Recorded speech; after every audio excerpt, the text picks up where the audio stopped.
And welcome back, everybody, to the weekly interview on Around the Bases with Bubba and Mo. Like we mentioned, going to recap the MLB Draft. It's got to settle for a week or so. So in order to do so, got a member of Perfect Game USA. You can find him on Twitter at B_Sakowski, SAKOWSKI_PG. Brian Sakowski. Brian, how we doing, man? I'm good, man. Thanks for having me on, guys. Looking forward to it. Yeah, definitely. Mo and I, we've been loving this draft. We've talked about it a few times. We love prospects in general. And throughout the draft, I was noticing you were tweeting out on every pick. You had info on every pick, and it really caught my attention. And I was like, okay, we got to get this guy on because I don't think we'll ask a ton of hard-hitting questions. But if we have any that come up, he already knows what's going on for the most part. So it'll really be good to see. First out the gate, we'll talk about the top, 5-6 picks of the draft. Kind of went business as usual. Every mock draft you saw out there had Casey Mize, Joey Bart, Alec Baum, Nick Madrigal, Jonathan India, and then it got interesting after the top 5. We had Jared Kaliniak going out of Wisconsin. So let's say the top 5, all college guys there. Anything that stands out to you about those players that we might not know by now? I thought the Reds taking India was a little bit of a surprise. We'd had them pegged with Brady Singer for a while. I think most people had them pegged with Brady Singer for a while. It seemed for months that it was going to be Singer and Madrigal at 4 or 5 in some order, depending on what the White Sox did. So India going 5 and then obviously causing the chain reaction of Singer to slip all the way down to 18 was kind of surprising. But other than that, man, there was talk coming out that Bart might go number 1, and then who knew where Casey Mize was going to go. Alec Baum seemed like a foregone conclusion to Philly, but what if Mize was there? And there was a bunch of interesting stuff that came out in the days leading up to the draft, but we kind of stuck with our board. We kind of stuck with what we'd heard and, looked pretty smart doing so when we did our mock draft the day up. So, no, the only surprise there would probably be India, but even then that wasn't a super stretch by any stretch of the imagination. When you're looking at these top 5 here, that, like you said, they're all really talented players. Obviously, most people are pretty good for the most part where it went. Maybe a little stretch there with India.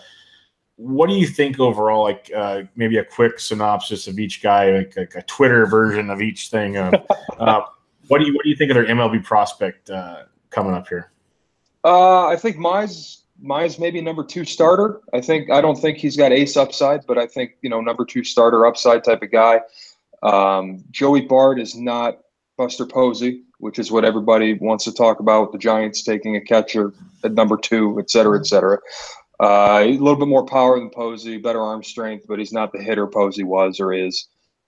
Still, if he hits enough home runs, he'll be an all-star, which is what happens when you're a catcher. Bohm, some people have compared him offensively to Evan Longoria, maybe Nick Castellanos, something like that. He's in between those two defensively at third base. Obviously, Longoria, an all-time defender there, and Castellanos was a train wreck there. So he's kind of in between the two, but offensively, he should hit for power. He should hit for a high enough average for the power to play. I think if Madrigal was 4 inches taller, he'd have been the number 1 overall pick going away. That's got a chance to be a superstar. Could really, really run, big-time aptitude for the game. He can hit. There's more power there than anybody wants to give him credit for. And he'll be one of the best defenders in baseball at second base. And India's a good player all around. There's no glaring deficiency, but his only plus tool may be his defense at third base. But, above average hit, above average pop, above average run, good defense. That's if it all comes together, that's an all-star too, even though there's no real loud tool there. All right, let's get to Kyler Murray. Clearly the talk of the draft. I mean, beforehand you had Harold Reynolds saying he's the number 1 guy or whatever. And I guess a couple of things. And number 1, was he ranked so low because he hadn't played baseball in a while, and he's going to be the number 1. He's going to be the number 1 guy at quarterback for a national championship contender. And then Billy Beane out of nowhere just took him 9. So was he ranked that low because of signability, obviously? And then number 2, what do you think about him going that high? Yeah, I think that he was ranked as low as he was. And I think most publications still had him somewhere in like the 30s or 40s. Yeah. But because no one expected him to sign. No one had any indication that he would sign, other than the Athletics, apparently. So yeah, that was a shock. That was off the board. That was, but when you just line it up talent-wise, he probably has the most upside in the class. It's athleticism that you don't see on a baseball field all that often. It also comes with probably the highest risk maybe ever, because he's literally going to play quarterback in Power 5, BCS, whatever you want to call it, college football this fall. So, the risk is astronomical, and they're paying him a ton of money. But if he doesn't get hurt, he comes out of the fall healthy, he plays baseball, he reaches his ceiling, he's got superstar potential. So that's what the A's are betting on there. Yeah, it's pretty wild, because all the reports, the night of was like, whoa, what's going on? And then you see the next day, it's like, yes, the A's know what's going on. They already have a deal in place. He's going to play. He's going to sign. You might know more than me, because something I'm curious about and I haven't found an answer to. How can a kid sign an MLB contract? So he has to be signed by July and still go play college football? Two different sports. That's literally it. I mean, that's why Russell Wilson is still technically a farmhand of whoever. I don't even remember what his team. Yankees now. Yeah. He's technically still a farmhand, and Jake Locker was technically a farmhand before he retired from the NFL. And so it's two different sports. That's really what it comes down to. And a coach can't buy a kid a pizza. My goodness, it's crazy. Oh man, look at that. I mentioned earlier you do a lot of JUCO stuff and high school stuff with Perfect Game. After the top 5, what many thought to be the top high school player in the country, and Jared Klinick out of Wisconsin, he goes number 6 to the Mets. And then you have a couple more runs of high school players. Just overall, kind of in the first round, what are some high school people that people should know about, that because most of us don't get the chance to watch high school baseball? I mean, Jordan Adams is a name to know just because of the athleticism that he brings to the table. He was another dual sport guy like Kyler Murray. He's a high-end wide receiver recruit for football that had the full ride to UNC. His dad coaches there. He's a super twitchy, super high-end athlete that can really run. He had his coming out party at the NHSI tournament down in North Carolina this spring, and there were scouts there who said, like kind of whisperingly, like, hey, he kind of reminds me of Byron Buxton. And, obviously Buxton's career, while it's still been good, he's not the superstar many project him to be, because he's had some struggles with the bat. But, it's comping to Buxton and comping to Bryce Harper and comping to Mike Trout. Like, you don't do that, because those are just that rare type of athletes. And so when somebody whispers to you like, hey, man, he kind of reminds me of Buxton, you have to stand up and pay attention. And that's what Adams is he's that kind of athlete. Now, it's raw. It's very raw. Obviously, he hasn't played as much baseball as his peers in this class because of the football thing. But, again, kind of like with Kyler Murray, man, if that upside all comes together, he's got a chance to be a special player for sure. All right, in terms of, we talked about the first 6. There are some guys that dropped, obviously, with Brady Singer. And Liberatore, I guess, dropped 2. But in terms of, those guys are sort of known, maybe a couple sleeper picks that, even if it's the first round, that maybe some folks like us wouldn't know about. I thought the Nationals got a steal with Mason Denneberg way down where they got him.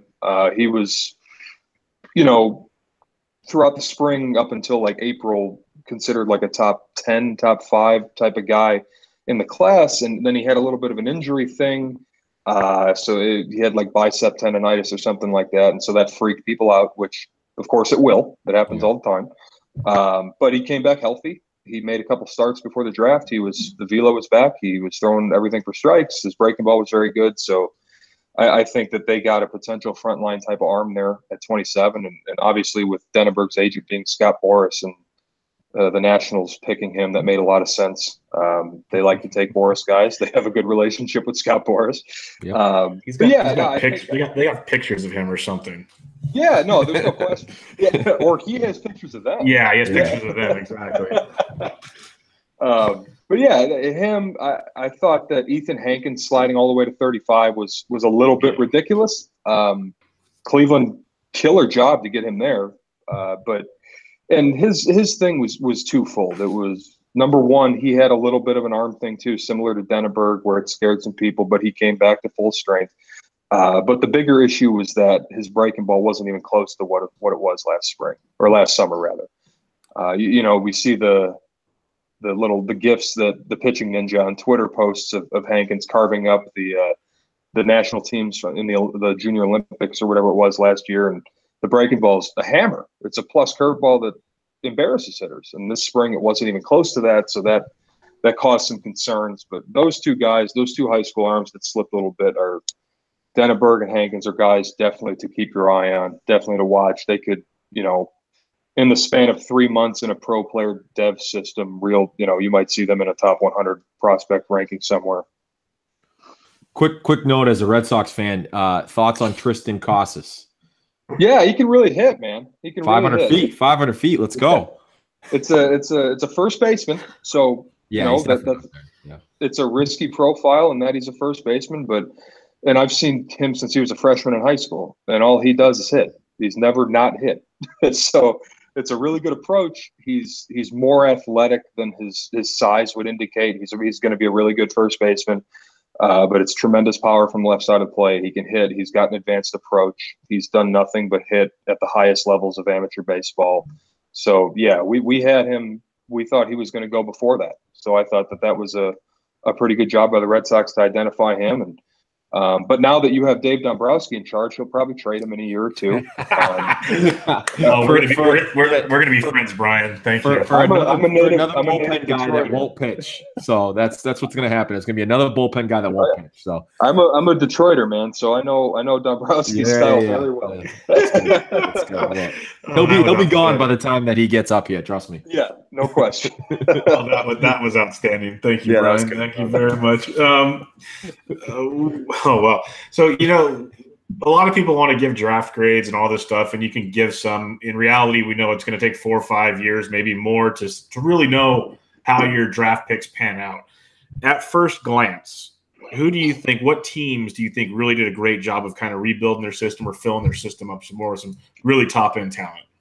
Oh, yeah, I mean, you got to look at that point, you would look at teams who had multiple picks. Who had the bunch of, 5-6 of the top 60, whatever picks it was, with the competitive bonus. And the Royals took every good college pitcher, apparently. So, they got Singer, they got Kowar, they got Chris Bubich, they got Daniel Lynch, they got, so that real quickly is going to take their farm system and go, hey, oh, wow, hey, we got really good pitchers in the system now. And I thought they did really well on the whole throughout the draft. They got some bats where they needed them. They're going to mess around with some money, so they get all those guys signed. But I think that when you look at MLB.com or Baseball Prospectus or whatever you choose to look at, when you look at what their farm system looked like on June 3rd versus what it's going to look like once they get all these guys signed, the top 10 is going to look drastically different, because I'd imagine 5 or 6 of those guys are going to go right into it. So I think they did a really good job. It's a strange proposition, obviously, to take that many college arms right away, but they saw that, and this is one of those age-old traditions. You can trade arms, man. Every team in America wants arms. So if in a year all of a sudden 5 of these guys are pitching well in Double-A, then hey, all of a sudden we can go get some bats. So we could see the Royals turn around real quickly, not necessarily with those guys, but using them as currency, and in addition to having some at the major league level. Yeah, they need all the help that they can get for sure. Yeah, that'll make Royals fans pretty happy, because we spent most of last season bashing them for not making trades at the deadline. So that'll help quite a bit. All right, last one here, unless Bubba's got a couple other things, but we talk about all the time, and maybe not just for fantasy.